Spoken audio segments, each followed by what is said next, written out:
Yes 10th class. हम आते हैं यूनिट 13 पर, surface area and volumes. This unit is not new for you. This unit was also in class 9th में भी ये unit थी, सरफेस एरिया एंड वॉल्यूम्स। इसमें क्या होता है, हम बहुत सारे सॉलिड्स के बारे में पढ़ चुके थे 9th में।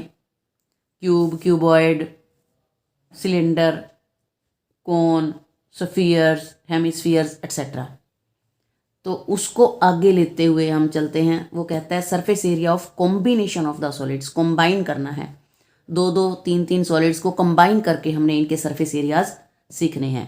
तो हमने 9th में क्या क्या पढ़ा था, उन सब की रिवीजन के लिए मैं आपको एक इंट्रोडक्शन में पिक्स भेज दूंगी।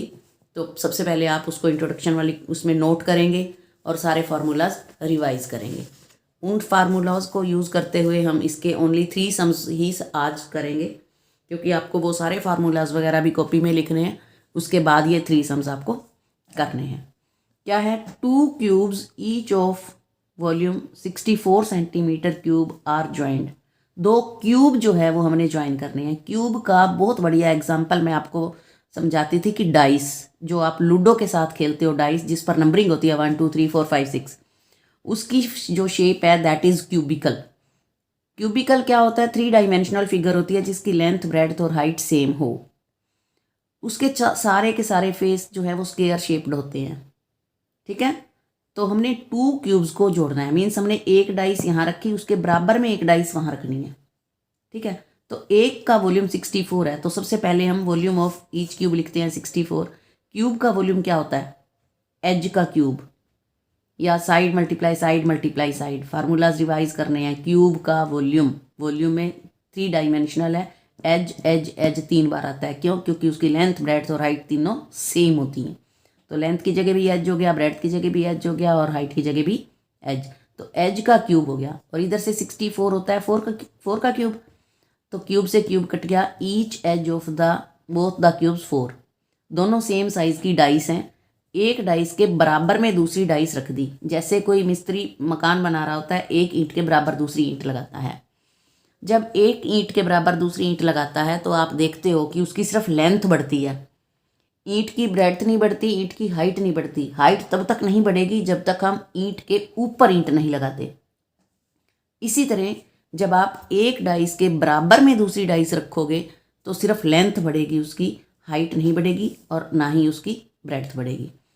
When they are joined end to end, then resulting cuboid, जो जिसकी लेंथ, ब्रेड्थ और हाइट अलग अलग हो जाती हैं, या 2 साइडें एक जैसी होकर तीसरी अलग हो जाती है, तो वो क्यूबॉइड बन जाता है। तो जो फिगर रिजल्टिंग होगी दैट विल बी क्यूबॉइड। तो उसकी लेंथ हो जाएगी 4 + 4 8, क्योंकि 7 जोड़ दी हैं। ब्रेड्थ एज इट इज़ रहेगी, हाइट एज इट इज़ रहेगी। तो उसका सरफेस एरिया निकालना है क्यूबॉइड का। क्यूबॉइड का जो सबसे बढ़िया एग्जाम्पल मैं क्लास में दिया करती हूँ वो होता है डस्टर, क्योंकि मेरे पास अवेलेबल होता है उसी टाइम। जो डस्टर होता है वो क्यूबॉइडल शेप होता है। ठीक है, क्यूबॉइडल शेप होता है डस्टर। एक ईंट भी क्यूबॉइडल शेप होती है। ठीक है, बहुत सारे आपको मिल जाएंगे रूटीन रियल लाइफ में, बहुत सारी चीज़ें मिल जाएंगी जो इन शेप्स में ही होती हैं। तो इसका सरफेस एरिया निकालने के लिए 2 × LB + BH + HL होता है, क्योंकि उसके 6 फेसेस होते हैं। ओपोजिट फेसेस कॉन्ग्रुएंट होते हैं। ऊपर वाला फेस और नीचे वाला फेस डस्टर का एक जैसा होता है। अगर आप चाहो तो इस बुक को ले लो, ये भी ऐसे ही है। ऊपर वाला फेस और नीचे वाला फेस बराबर है, इधर और इधर बराबर है, इधर और इधर बराबर है।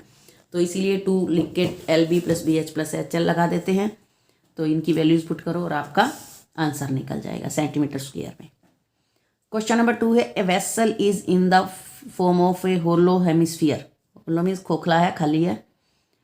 Mounted by a hollow cylinder. उसके ऊपर एक सिलेंडर पड़ा है, नीचे हेमिस्फीयर पड़ा है लाइक ए कटोरी, और ऊपर जो है वो सिलेंडर पड़ा है like a glass. The diameter of the hemisphere is 14 centimetre. Diameter जो है 14 है हेमिस्फीयर का। ठीक उसके ऊपर पड़ा है तो उसका जो डायमीटर होगा वही उसका होगा, पूरा पूरा कवर कर रहा है उसको। तो अगर डायमीटर 14 है तो उसका रेडियस हो जाएगा 7। टोटल हाइट जो वेसल की है दैट इज 13। अगर ये 7 है तो इसका मतलब उसकी गहराई भी 7 होएगी, हेमिस्फिरिकल है। टोटल 13 था, 13 में से ये 7 है, ये भी 7 हो गया, तो जो सिलेंड्रिकल पार्ट बचेगा वो बचेगा 6। टोटल में से ये वाली हाइट स्फीयर की जो अंदर है 7 वो माइनस कर देंगे। तो अब हमारे को मिल गया, उसकी भी हाइट मिल गई। तो inner surface area of the vessel निकालना है। Inner surface area of the vessel, vessel क्या है, हेमिस्फेरिकल पार्ट है और सिलेंड्रिकल पार्ट है।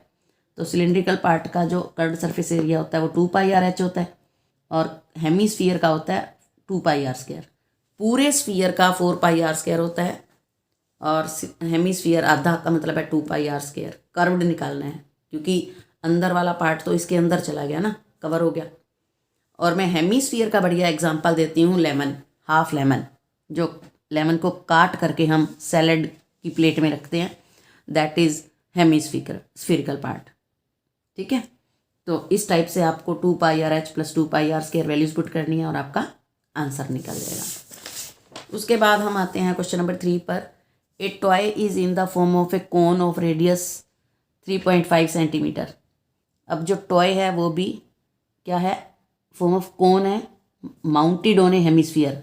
कोनिकल जो पार्ट है वो हेमिस्फीयर के ऊपर उल्टा करा हुआ है। इसमें क्या है, ऐसे सोच लो कि नीचे कटोरी पड़ी है और ऊपर बर्थडे कैप रख दो या कीप रख दो, कीप जिसमें मिट्टी का तेल वगैरह डालने के लिए काम आती है। बर्थडे कैप भी वैसे ही होती है, नीचे कटोरी हो, लेकिन दोनों का रेडियस डायमीटर सेम है। ठीक है, टोटल हाइट है 15.5। हमने टोटल सरफेस एरिया निकालना है। पिछले सम की तरह जाएगा, थोड़ा सा मिलता जुलता, बस इसमें कोन है, उसमें सिलेंडर था। पिछली बार हमने क्या करा था, सिंगल सिंगल किया था, सिलेंडर का अलग करते थे हम, कोन का अलग एक्सरसाइज होती थी, हेमिस्फीयर की अलग एक्सरसाइज होती थी। अब कंबाइन कर रखे हैं तो कोई बात नहीं, 9th से हम 10th में भी तो आए हैं, इतनी तो हम अपना सेट कर देंगे अपने दिमाग को और हम उनको कर सकते हैं ब्रेक करके। ठीक है, उनको सोच लेते हैं भाई इसका अलग दोनों को ऐड करना है।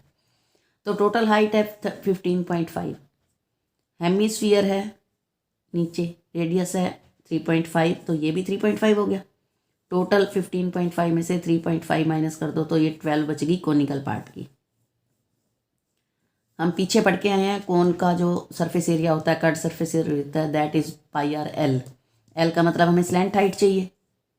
ठीक है, 3.5 r है और 12 h है। This is vertical height, this is slant height. तो हम स्लैंट हाइट निकाल देंगे बाय पाइथागोरियन। हम 9th में निकाल के आए हैं। तो LB का square is equal to OB का स्क्वायर प्लस OL का स्क्वायर। ठीक है, तो स्क्वायर करने के बाद 156.25 आएगा। 8th क्लास में हमने स्क्वायर रूट निकालना सीखा था पेयर बना के, तो ये स्क्वायर रूट मैंने निकाल दिया 12.5। तो मीन्स 156.25 जो है वो स्क्वायर है 12.5 का। तो स्क्वायर से स्क्वायर कट गया, LB निकल गया, दैट मीन्स स्लैंट हाइट निकल गई। अब surface area of the toy निकालने के लिए surface area of the hemisphere और plus curved surface area of the cone. Hemisphere का पिछले सम में यूज़ करा है 2πr² और इसमें πrl। ठीक है, जो सॉल्व होता है उसको सॉल्व कर दो। मैंने यहाँ पर सॉल्व नहीं किया, देखो इसको तो मैंने पूरा कर दिया, 77 आ गया।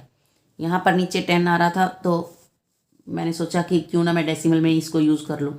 अगर इसको और इसको काट देती नीचे 2 बचता, तो मैंने इसको एज इट इज़ 10 छोड़ दिया, तो 137.5 आ गया।